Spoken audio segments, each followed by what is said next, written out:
Mega தொலைக்காட்சி அன்பர்களுக்கு வணக்கம். மிதுன ராசி அன்பர்களுக்கு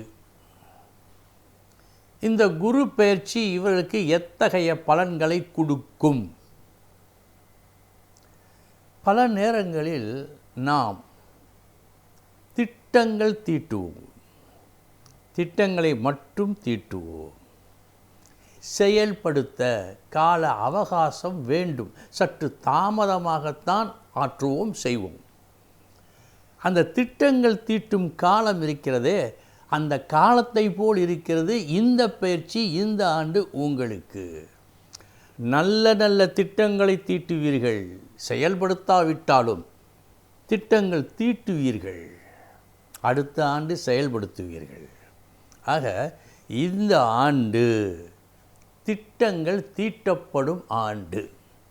சற்று நன்றாக யோசித்து எப்படியெல்லாம் செய்ய வேண்டும், எப்படியெல்லாம் செய்தால் நாம் முன்னுக்கு வருவோம் என்ற ரீதியில் நீங்கள் உழைக்கும் ஆண்டு இந்த ஆண்டு. இந்த ஆண்டு பார்வையினால் ஏற்படக்கூடிய பலன்கள் என்னென்ன? நன்றாக இருக்கிறது. பூர்வ புண்ணிய ஸ்தானத்தை குரு பார்க்கிறார், களத்திர ஸ்தானத்தை பார்க்கிறார், பாக்கிய ஸ்தானத்தை பார்க்கிறார். விளைவு,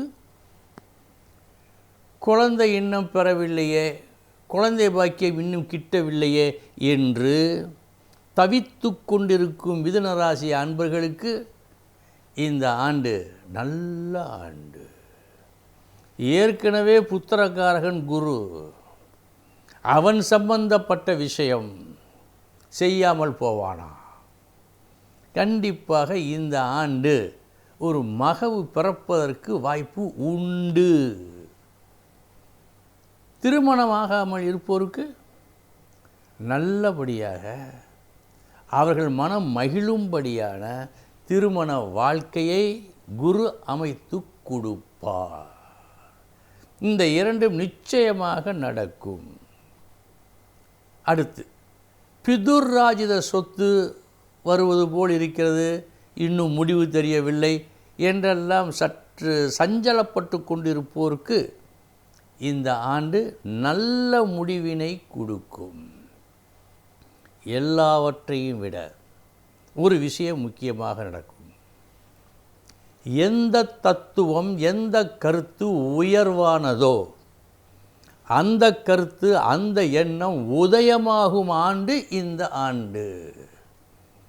உதயமாக்குவார் குரு.